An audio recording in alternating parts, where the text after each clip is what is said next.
RSS നേതാവ് ദത്താത്രേയ ഹൊസബല്ലയുമായി കൂടിക്കാഴ്ച നടത്തിയെന്ന് സമ്മതിച്ച ADGP MR അജിത് കുമാർ.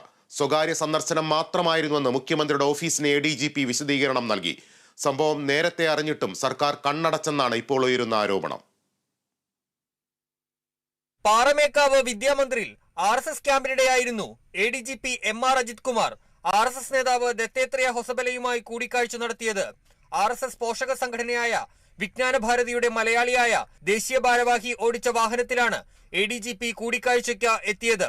പ്രതിപക്ഷ നേതാവ് VD സതീശനാണ് ADGP RSS കൂടിക്കാഴ്ചയുടെ വിവരങ്ങൾ പുറത്തുവിട്ടത്. 2023 മെയ് 22-ന് കൂടിക്കാഴ്ച നടന്നെന്നായിരുന്നു പ്രതിപക്ഷ നേതാവ് പറഞ്ഞത്. കേന്ദ്ര അന്വേഷണ ഏജൻസികളുടെ ഇടപെടൽ തടയാനായി മുഖ്യമന്ത്രിയുടെ അറിവോടെ കൂടിക്കാഴ്ച നടന്നെന്നും തൃശൂർ പൂരം അലങ്കോലപ്പെടുത്താനുള്ള നീക്കമുൾപ്പെടെ കൂടിക്കാഴ്ചയുടെ ഭാഗമായിരുന്നുവെന്നും VD സതീശൻ ആരോപിച്ചിരുന്നു. വിഷയം ചർച്ചയായ പശ്ചാത്തലത്തിൽ മുഖ്യമന്ത്രിയുടെ ഓഫീസ് അജിത് കുമാറിനോട് വിശദീകരണം തേടി. സ്വകാര്യ സന്ദർശനമാണ് നടത്തിയതെന്ന് ADGP മുഖ്യമന്ത്രിയുടെ ഓഫീസിന് മറുപടി നൽകി. സഹപാഠിയുടെ ക്ഷണപ്രകാരം കൂടെ പോയതാണെന്നും വ്യക്തമാക്കി. ഇക്കാര്യം സ്പെഷ്യൽ ബ്രാഞ്ച് DGPയെയും ഇന്റലിജൻസ് മേധാവിയെയും സർക്കാരിനെയും വളരെ നേരത്തെ തന്നെ അറിയിച്ചിരുന്നുവെന്നാണ് വിവരം.